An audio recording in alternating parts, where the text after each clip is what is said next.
ಗೆಳೆಯರೇ, ನಾವಿವತ್ತು ಗೂಗಲ್ ಡ್ರೈವ್‌ನಲ್ಲಿ ಒಂದು ಆಟೋಮೆಟಿಕ್ ಬ್ಯಾಕಪ್ ಆನ್ ಆಗಿದ್ರೆ ಅದನ್ನು ಆಫ್ ಮಾಡೋದು ಹೇಗೆ ಅಂತ ಚರ್ಚೆ ಮಾಡೋಣ. ಗೂಗಲ್ ಡ್ರೈವ್‌ನಲ್ಲಿ ಆಟೋಮೆಟಿಕ್ ಬ್ಯಾಕಪ್‌ನ ಆನ್ ಮಾಡ್ಕೊಂಡಿದ್ರೆ ನಮ್ಮ ಫೋನಲ್ಲಿರುವಂಥ ಫೋಟೋಸ್‌ಗಳು, ವಿಡಿಯೋಸ್‌ಗಳೆಲ್ಲ ಆಟೋಮೆಟಿಕ್ ಆಗಿ ಬ್ಯಾಕಪ್ ಆಗೋದಕ್ಕೆ ಸ್ಟಾರ್ಟ್ ಆಗುತ್ತೆ. ಅದನ್ನು ನಾವು ಆಫ್ ಮಾಡಬೇಕು ಅಂದರೆ ಮೊದಲು ಡ್ರೈವ್ ಆ್ಯಪ್‌ನ ಓಪನ್ ಮಾಡ್ಕೊಳ್ಳೋಣ. ಮಾಡಿದ ನಂತರದಲ್ಲಿ ಮೇಲ್ಗಡೆ 3 ಲೈನ್ಸ್ ಇರುತ್ತೆ, 3 ಗೆರೆಗಳು ಇಲ್ಲಿ ಕ್ಲಿಕ್ ಮಾಡಿಬಿಟ್ಟು ನಮ್ಮ ಮೆನು ಓಪನ್ ಮಾಡ್ಕೋಬೇಕು. ಈ ರೀತಿ ನೋಡ್ತಾ ಇರ್ಬೋದು. ಓಪನ್ ಮಾಡಿದ ನಂತರದಲ್ಲಿ ಇಲ್ಲಿ ಕೆಳಗಡೆ ಸೆಟ್ಟಿಂಗ್ಸ್ ಆಪ್ಷನ್ ಇದೆ, ಅದರ ಮೇಲ್ಗಡೆ ಒಂದು ಬ್ಯಾಕಪ್ಸ್ ಅಂತ ಆಪ್ಷನ್ ಇದೆ ನೋಡಿ, ಅಲ್ಲಿ ಕ್ಲಿಕ್ ಮಾಡ್ಕೊಳ್ಳಿ.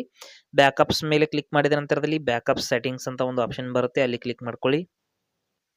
ಬ್ಯಾಕಪ್ ಸೆಟ್ಟಿಂಗ್ಸ್ನ ಈ ರೀತಿ ಓಪನ್ ಮಾಡಿದ ನಂತರದಲ್ಲಿ ಇಲ್ಲಿ ನೋಡ್ತಾ ಇರ್ಬೋದು ಬ್ಯಾಕಪ್ ಅನ್ನೋದು ಆನ್ ಆಗಿದೆ. ಇದ್ರ ಮೇಲೆ ನಾವು ಕ್ಲಿಕ್ ಮಾಡ್ಕೋಬೇಕು, ಅಥವಾ ಇಲ್ಲಿ ಕೆಳಗಡೆ ಇದು ಈ ಆಪ್ಷನ್ ಇದೆ ನೋಡಿ, ಬ್ಯಾಕಪ್ ನೌ ಅಂತ ಆಪ್ಷನ್ ಇದೆ. ಇಲ್ಲಾಂದ್ರೆ ಇಲ್ಲಿ ಕೆಳಗಡೆ ಅದರ್ ಡಿವೈಸ್ ಡೇಟಾ ಅಂತ ಇದೆ, ಇಲ್ಲಿ ಕ್ಲಿಕ್ ಮಾಡಿಬಿಟ್ಟು ಈ ಒಂದು ಬಟನ್ ಅನ್ನು ಆಫ್ ಮಾಡ್ಕೊಳ್ಳಿ. ಮಾಡಿದ ನಂತರದಲ್ಲಿ ಇಲ್ಲಿ 2 ಕಡೆಗಳಲ್ಲೂ ಕೂಡ ಇಲ್ಲಿ ಮತ್ತೆ ಡಿಲೀಟ್ ಆ್ಯಂಡ್ ಟರ್ನ್ ಆಫ್ ಅಂತ ಕ್ಲಿಕ್ ಮಾಡ್ಕೊಳ್ಳಿ. ಮಾಡಿದ ನಂತರದಲ್ಲಿ ಇಲ್ಲಿ ಹೊರಗಡೆ ನೋಡ್ಬೋದು 2 ಆಪ್ಷನ್ ಆಫ್ ಇದೆ ಸ್ನೇಹಿತರೆ. 2ರಲ್ಲಿ ಒಂದು ಕೂಡ ಆನ್ ಇದ್ರೂ ಕೂಡ ನೀವು ಅದನ್ನು ಕೂಡ ಆಫ್ ಮಾಡ್ಕೋಬೇಕು. ಈ ರೀತಿ 2 ಆಪ್ಷನ್ಸ್ನ ಆಫ್ ಮಾಡಿದ ನಂತರದಲ್ಲಿ ನಿಮ್ಮ ಒಂದು ಬ್ಯಾಕಪ್ ಅನ್ನೋದು ಆಟೋಮೆಟಿಕ್ ಬ್ಯಾಕಪ್ ಅನ್ನೋದು ಆಫ್ ಆಗುತ್ತೆ.